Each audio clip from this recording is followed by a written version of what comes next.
Hi എല്ലാവർക്കും നമസ്കാരം. സുരാഷിൻ്റെ പുതിയ എപ്പിസോഡിലേക്ക് എല്ലാവർക്കും സ്വാഗതം. എല്ലാവർക്കും സുഖമാണെന്ന് വിശ്വസിക്കുന്നു. കുറച്ച് മാസങ്ങളായിട്ട് നമ്മൾ പാചക വീഡിയോസ് ഒന്നും ചെയ്യുന്നുണ്ടായിരുന്നില്ല. വളരെ സങ്കടപൂർവ്വമായിട്ടുള്ള ഒരു അവസ്ഥയിലൂടെ കടന്നുപോയൊരു സമയമായിരുന്നു. മാനസികമായിട്ടാണെങ്കിലും ശാരീരികമായിട്ടും വളരെയധികം പ്രയാസമുള്ളൊരു സമയമായതുകൊണ്ട് വീഡിയോ ഒന്നും ചെയ്യാനുള്ളൊരു ടൈം കിട്ടിയില്ല. അതിനുള്ളൊരു മനസ്സും ഉണ്ടായിരുന്നില്ല. അപ്പോൾ ഇന്ന് ഞാൻ നിങ്ങളുടെ മുമ്പിൽ വന്നിരിക്കുന്നത് ഒരു സർവത്തിൻ്റെ വീഡിയോ ആയിട്ടാണ്. നമ്മൾ നറുനീണ്ടി മാത്രമല്ല ഇതിൽ ചേർക്കുന്നത്, മറ്റു ചില ചേരുവകളോട് ചേർത്തിട്ടുള്ള ഒരു സ്പെഷ്യൽ സർവത്താണ്. നിങ്ങളെല്ലാവരും ട്രൈ ചെയ്ത് നോക്കണം. കാരണം ഇനി കടുത്ത വേനലാണ് വരാൻ പോകുന്നത്. അപ്പോൾ നമുക്ക് സർവത്ത് ആ സമയത്ത് കുടിക്കാൻ ഭയങ്കര ഇഷ്ടമുള്ളൊരു കാര്യമാണ് അല്ലേ. അപ്പോൾ വീട്ടിൽ തന്നെ ഇത് ചെയ്ത് വയ്ക്കുകയാണെന്നുണ്ടെങ്കിൽ നമുക്ക് നമ്മുടെ ഇഷ്ടാനുസരണം എടുത്ത് കുടിക്കുകയും ചെയ്യാം. നമ്മുടെ ശരീരത്തിന് നല്ലതാണ്. കൂടുതൽ ഞാൻ നിർപ്പിക്കുന്നില്ല, വീഡിയോയിലേക്ക് പോകാം. സർവത്ത് ഉണ്ടാക്കാനായിട്ട് ഞാൻ നറുനീണ്ടി 200 ഗ്രാമാണ് എടുത്തിരിക്കുന്നത്. ഇത് നമുക്ക് കല്ലിലിട്ടൊന്ന് ചതച്ചെടുക്കണം. നന്നായിട്ട് ഉണങ്ങിയ കഷ്ണങ്ങളാണ്, അതുകൊണ്ട് തന്നെ ഇത് ഇടിച്ചെടുക്കാൻ കുറച്ച് ബുദ്ധിമുട്ടാണ്.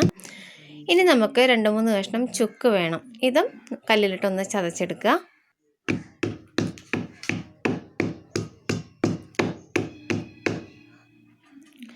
പിന്നെ നമുക്ക് വേണ്ടത് നല്ല ജീരകമാണ്.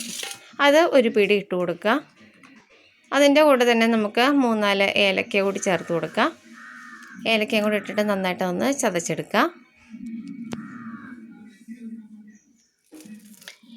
ഇനി ഒരു ടേസ്റ്റിന് വേണ്ടിയിട്ട് ഒരു കഷ്ണം കറുവപ്പട്ട കൂടി നമുക്ക് ചതച്ചിടാം. നമ്മൾ ചതച്ചെടുത്ത ഇത്രയും സാധനങ്ങൾ ഇനി തിളപ്പിക്കാൻ പോവുകയാണ്. അപ്പോൾ ഒരു കലത്തിലേക്ക് ഇത് ഇട്ട് കൊടുത്തിട്ട് ആവശ്യാനുസരണം വെള്ളം ഒഴിച്ചു കൊടുക്കുക. ഞാൻ വലിയ ഒരു കപ്പിൽ 2 കപ്പ് വെള്ളമാണ് എടുത്തിരിക്കുന്നത്. നമ്മൾ എടുക്കുന്ന വെള്ളത്തിൻ്റെ അളവ് കൂടുതലാണെങ്കിൽ സർവത്ത് കുറുകി വരാനായിട്ട് സമയമെടുക്കും. ഇനി മധുരത്തിനായിട്ട് ഞാൻ എടുക്കുന്നത് പനങ്കൽക്കണ്ടമാണ് കേട്ടോ, പഞ്ചസാരയല്ല, പനങ്കൽക്കണ്ടം.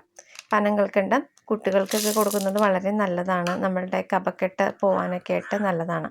മൊത്തം 2.25 കപ്പ് പനങ്കൽക്കണ്ടമാണ് ഇവിടെ എടുത്തിരിക്കുന്നത്. ഇത് നമുക്ക് മിക്സിയിലിട്ട് നന്നായിട്ടൊന്ന് പൊടിച്ചെടുക്കണം. പൊടിച്ച് കഴിഞ്ഞപ്പോഴത് വെള്ള കളറായിട്ടുണ്ട്. നമ്മുടെ വെള്ളം വെട്ടി തിളച്ചുകൊണ്ടിരിക്കുകയാണ്. ഇപ്പുറത്തെ അടുപ്പിൽ നമുക്ക് ഈ പനങ്കൽക്കണ്ട ഒന്ന് ഉരുക്കിയെടുക്കണം.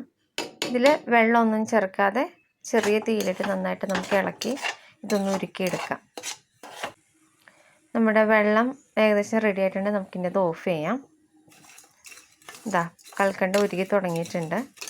ഈ പനങ്കൽക്കണ്ടത്തിൽ ഇപ്പോൾ നമ്മൾ വെള്ളമൊന്നും ചേർക്കുന്നില്ല. അത് ഉരുകി കഴിയുമ്പോൾ ശർക്കര പാനിയുടെ ഒരു കളറ് വരും. ശർക്കര പാവ് കാച്ചുമ്പോഴുള്ള ഒരു കളറാണ് വന്നേക്കുന്നത്. നമ്മുടെ വെള്ളം ഞാനിവിടെ അരിച്ച് എടുത്ത് വെച്ചിട്ടുണ്ട്. നമ്മുടെ കൽക്കണ്ടപ്പാനി ഇവിടെ കറക്റ്റ് പരുവത്തിലായിട്ടുണ്ട്. ഇനി നമുക്ക് തിളപ്പിച്ച വെള്ളത്തിലേക്ക് ഒഴിക്കാം.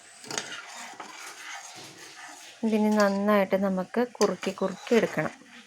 ഈ പാനിക്ക് ചെറിയൊരു കട്ടിപ്പരുവാകുമ്പോഴേ നമുക്കത് ഓഫ് ചെയ്യാം. വെറുതെ വെള്ളം പോലെ ഇരിക്കുകയാണെങ്കിൽ ചിലപ്പോൾ ഒരുപാട് ദിവസം ഇരിക്കണതിന് മുമ്പ് അതിനകത്ത് ചീത്തയാവും. ഇപ്പോൾ ആയിട്ടുണ്ട്, നമുക്ക് ഓഫ് ചെയ്യാം. ഇത് നമുക്ക് ചൂടാറാനായിട്ട് വെയിറ്റ് ചെയ്യാം. ഒരു ചെറിയൊരു തടിപ്പ് പരുവത്തിൽ കിട്ടിയിട്ടുണ്ട്. ഇനി നന്നായിട്ട് തണുക്കുമ്പോൾ കുറച്ചുകൂടി കട്ടിയാവും. ഇത് നന്നായിട്ട് ചൂടാറി കഴിയുമ്പോൾ വെള്ളത്തിൻ്റെ അംശം ഒട്ടും ഇല്ലാത്ത ചില്ലുകുപ്പിയിൽ നമുക്കിത് പകർത്തി വയ്ക്കാം. ഈ സർവത്തിൻ്റെ ടേസ്റ്റ് എന്ന് പറഞ്ഞിട്ടുണ്ടെങ്കിൽ വേറെ ലെവലാണ് കേട്ടോ. നാറുനീണ്ടിയുടെയും പനങ്കൽക്കണ്ടത്തിൻ്റെയും അതുപോലെ ചുക്കും ജീരകവും ഏലക്കയും എല്ലാം കൂടി ചേർന്നപ്പോൾ നല്ലൊരു ടേസ്റ്റ് ആയിട്ടുണ്ട് ഇതിന്. അപ്പോൾ 2 കുപ്പി സർവത്താണ് എനിക്ക് കിട്ടിയത്. ഈ വീഡിയോ നിങ്ങൾക്ക് എല്ലാവർക്കും ഇഷ്ടമായെന്ന് വിചാരിക്കുന്നു. പുതിയൊരു വീഡിയോയുമായിട്ട് നമുക്ക് വീണ്ടും കാണാം.